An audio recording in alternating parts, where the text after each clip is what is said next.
Hi, ഇപ്പം ഞാൻ നിൽക്കുന്നത് കർണാടകയിലെ കൊല്ലൂരിലുള്ള ഒരു പ്രശസ്തമായ ക്ഷേത്രത്തിലാണ് കേട്ടോ.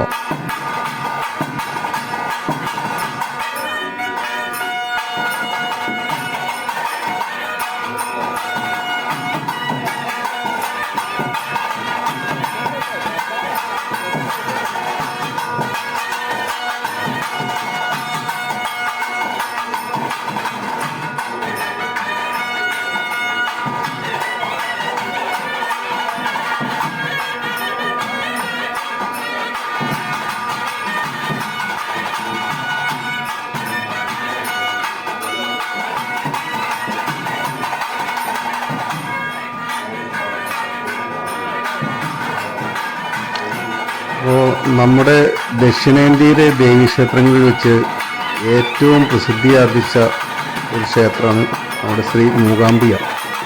അപ്പോൾ ആ മൂകാംബികയിലത്തെ വിശേഷങ്ങളാണ്. അപ്പോൾ കുടജാദ്രിയിലെ മലനിരകളുടെ കാനന ഭംഗിയാൽ ചുറ്റപ്പെട്ട ഒരു പുരാതന ക്ഷേത്രമാണ് കേട്ടത്. ഈ ക്ഷേത്രത്തിൻ്റെ ഐതിഹ്യത്തെപ്പറ്റി പറയുകയാണെങ്കിൽ, കുടജാദ്രിയിലെ ഒരിക്കൽ കാമരൂപാശ്രമത്തിൽ കൗശിക മഹർഷി തപസ് ചെയ്യുമ്പോൾ അദ്ദേഹത്തെ വിഷമപ്പെടുത്താൻ മൂകാസുരൻ എന്ന ഒരു അസുരൻ വരികയും ആ അസുരൻ ദേവന്മാരെ പീഡിപ്പിക്കുകയും തപസ്സിനെ കളങ്കപ്പെടുത്തുകയും ഉണ്ടായി.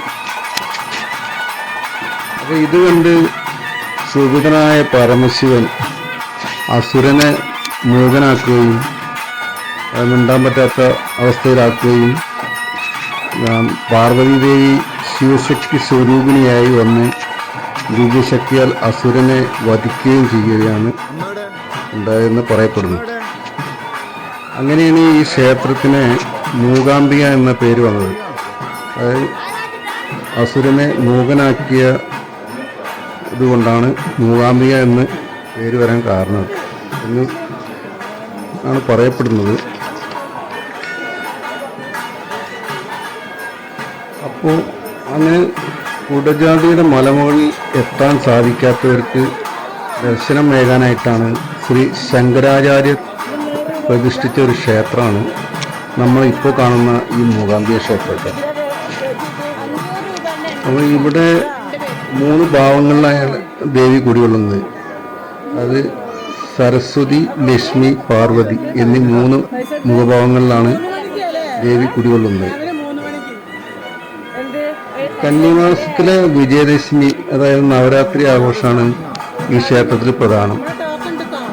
അപ്പോൾ അന്നേ ദിവസം അവിടെ കുട്ടികളെ സരസ്വതി മണ്ഡപത്തിൽ സരസ്വതിയുടെ സാന്നിധ്യത്തിൽ ഹരിശ്രീ കുറിക്കുന്ന ഒരു സമ്പ്രദായമുണ്ട്. അപ്പോൾ കുട്ടികളുടെ നാവിൻ തുമ്പത്ത് ഹരിശ്രീ എഴുതിക്കുകയും അരിയിൽ ആദ്യാക്ഷരം എഴുതിക്കുകയും ചെയ്യുന്ന ഒരു ചടങ്ങ് അവിടെ വളരെ പ്രധാനമാണ് കേട്ടോ. അതുകൂടാതെ ഈ വിവിധ നാട്യകലകളുടെ അരങ്ങേറ്റം, അതായത് കുച്ചിപ്പിടി, ഭരതനാട്യം അങ്ങനെയുള്ള നാട്യകലകളുണ്ടല്ലോ. അപ്പോൾ അതിൻ്റെ അരങ്ങേറ്റം കൂടി അവിടെ വളരെ പ്രസിദ്ധമാണ് കേട്ടോ. അപ്പോൾ ഇത്രയൊക്കെയാണ് ഈ ക്ഷേത്രത്തെ പറ്റി പറയാനുള്ളത്. ഇതിൻ്റെ അടുത്ത് തന്നെ ഒരു 25 കിലോമീറ്റർ മാറി കുടജാദ്രി മലനിരകളും ഉണ്ട്. അപ്പോൾ അവിടേക്കുള്ള ട്രെക്കിംഗ് സൗകര്യങ്ങളൊക്കെ ഉണ്ട്. അതിൻ്റെ വിശേഷങ്ങളുമായി അടുത്ത വീഡിയോയിൽ കാണാം. ഇതുവരേക്കും എല്ലാവർക്കും സർവമംഗളങ്ങളും നേരുന്നു. വീഡിയോ ഇഷ്ടപ്പെട്ടാൽ ലൈക്ക് ചെയ്യാനും ഷെയർ ചെയ്യാനും മറക്കരുത്. അടുത്ത വീഡിയോയിൽ കാണും വരെ എല്ലാവർക്കും ബൈ.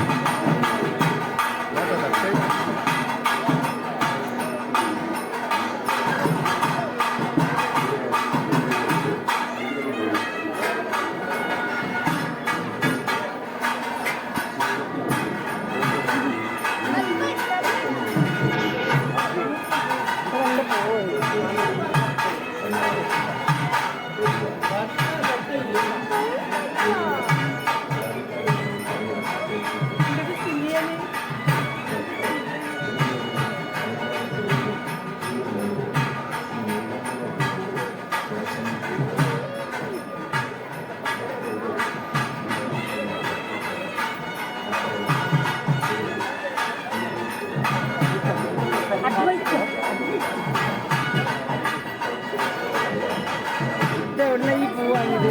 വാടിയ പൂവൊക്കെ അല്ല അതിപ്പാട് പൊട്ടിച്ചെടുത്തരും ഫ്രഷ് പൂ നോക്ക്. tea just important.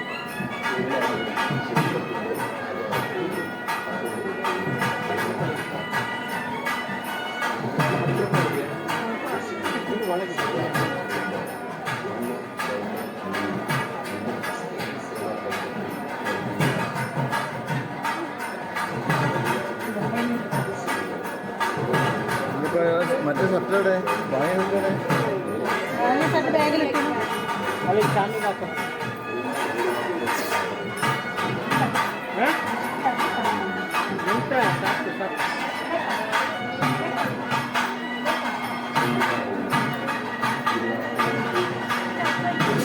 इधर इधर